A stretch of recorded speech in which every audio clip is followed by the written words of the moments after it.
my role at UK Power Networks is the Head of Future Networks, or in effect the Head of Innovation. And I think you've got a lot of context for the presentation I'm about to give. You've heard Paul talking earlier about decentralized energy. We've heard about integrated infrastructure. We've heard about growing energy needs from Jeremy earlier on. So clearly electricity is vital.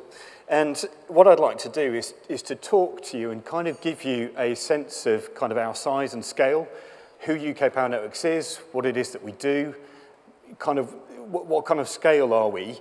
And I'm going to jump out of London for a moment to show you exactly how we kind of serve customers and meet customers' timelines, but then I'll come back and talk to you about some of the particular delivery challenges that there are in London. So for those of you who don't know us, UK Power Networks is the electricity distribution network in London, the South East and East Anglia. So that means we take the electricity from the national grid and we serve it to your meter. So we essentially maintain and own and build the wires and the cables. And just one figure from this graph that I'd like to come back to later on, and one figure for you to remember, is that we serve roughly 25% of the UK. And on our networks, we see a peak demand, that figure there, 16,229 megawatts, or 16 gigawatts. And we'll come back and we'll use that number later. So it's a significant number, and we're about a quarter of the UK. But the really interesting thing is that we have two very, very different challenges. We have the challenge of supporting and providing the electricity infrastructure to our capital. And at the same time, we have huge challenges to support the renewables uptake taking place in East Anglia and the South East, where great things are happening, but it raises a few challenges for us. So I'd like to give you some facts and figures and enable you to kind of get your arms around who UK Power Networks are and what is it that we do. And the figure I'm going to use to kind of show you this is that we have a pipeline of projects at any moment in time, and currently our capital pipeline, is about 1.3 billion in size. And what we're trying to do on this slide, if you look on the left-hand side, first of all, I'm trying to give you a sense of what size are those individual projects. Now, within that, we've got about 700 projects, and many, many, many of them are delivering precisely to customers' and developers' deadlines. We understand that we're just part of the puzzle, and electricity is just part of what you need for your building, for your new construction, and so on. And for renewables, there are very critical deadlines. And just jumping into that, you know, the majority of that, the volume of the project is coming from customer-driven work. And if we jump outside of London for a moment and just give you a feeling for that, rewind to March of this year, we connected on the East Anglian and the South East networks. We connected a reasonably sized power plant. You know, we connected 500 megawatts, half a gigawatts, just in the space of March.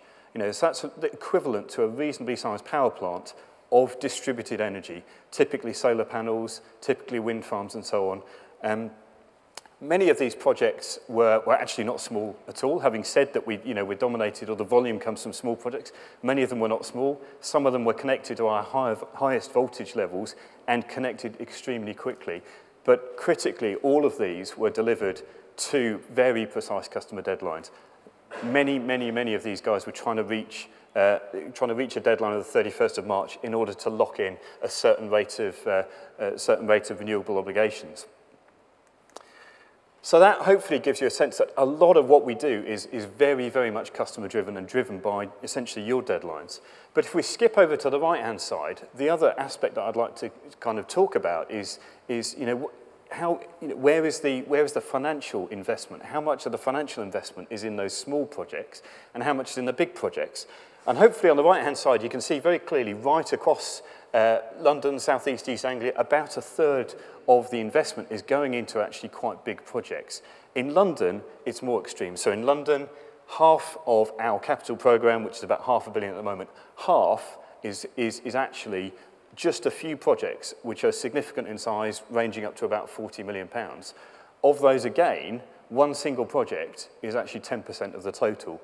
So you can kind of begin to get a sense that in London, very much we're kind of dominated by some really significant infrastructure projects. Now, why might that be? What's different about London? And I hope I can put that across very simply, kind of in this slide, that what we tried to show here is the electricity needs of the City of London. And essentially, the higher the spike and the redder the spike, the more intense the energy needs are in that particular part of the city. Just to really put this into context for you, the foothills on this chart, the parts that are in blue, they already represent a significantly higher density of electricity use and electricity need than the country's average. So that's just the foothills, and you can see for yourself how areas like Docklands, the West End, and City of London have massively, massively more intense needs than those. So that kind of goes some way to explain why is it that we have those large, significant infrastructure projects. And a very, very simplified view of how we get electricity into key parts of the city is shown on this chart.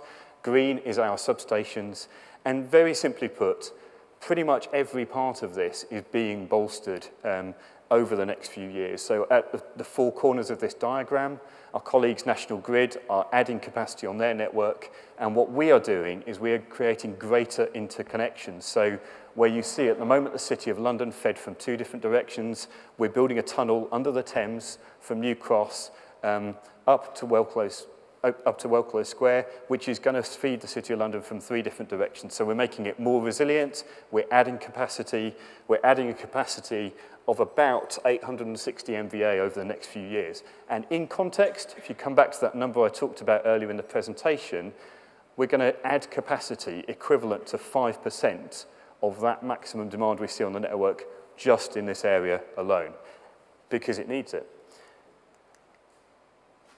Beginning to come to kind of draw to a close because I'm conscious of time, but as we do that, we can take opportunities along the way, and we can do some really great things along the way. And here's an example of a substation that we renewed and increased capacity on just recently. This was Morton Street in Pimlico, and essentially what we had there, we needed to create capacity. We needed to create capacity for new connections, a bit more interconnection to neighbouring substations. And finally, this was a substation that was actually hidden underground, and the roof that you can see on the right-hand side was actually it needed maintenance. What we were able to do, we took that underground substation, and I'm sure you'll be pretty pleased with the outcome of that. So on the insides of that, clearly we've refreshed the equipment's got greater capacity. On the outside, again, it's still a hidden substation, but the roof now refreshed, and a huge number of different kind of community uses have come out of that. So these are genuinely kind of sitting on top of that refreshed substation. And it's vital that we innovate. And that's a theme that's come up, and I wholeheartedly endorse that. That's the day job. And if we've created capacity, just some screenshots here, of how we are creating new tools internally to make sure that we can get that capacity out to customers more effectively and faster. And so this is allowing our connections teams, when they receive a connection quote, to kind of locate better, where to connect a connecting customer. And we're challenging ourselves as to whether these should just be internal tools, or should actually we be putting these kind of things on our website and making them more available to the outside world. And finally, we need to do the radical. We need to create entirely new design options that weren't even thought about. And again, if you'll permit me to jump outside of London for a moment, this is a picture of an energy storage facility, or essentially a big battery that we built in Bedfordshire, which supports one of our substations. Again, it's a great example of considerate construction, sympathetic construction. We've taken the community with us, but as you look inside of that, it is essentially one of the few, or it is the only energy storage facility, electricity storage facility, that will be providing support to National Grid as well as ourselves. And if you think about it, it's the first one really that's come online since a hydroelectric power station. There is no other way of storing kind of electricity energy and serving it to National Grid since the hydro power stations, and this is going to do that.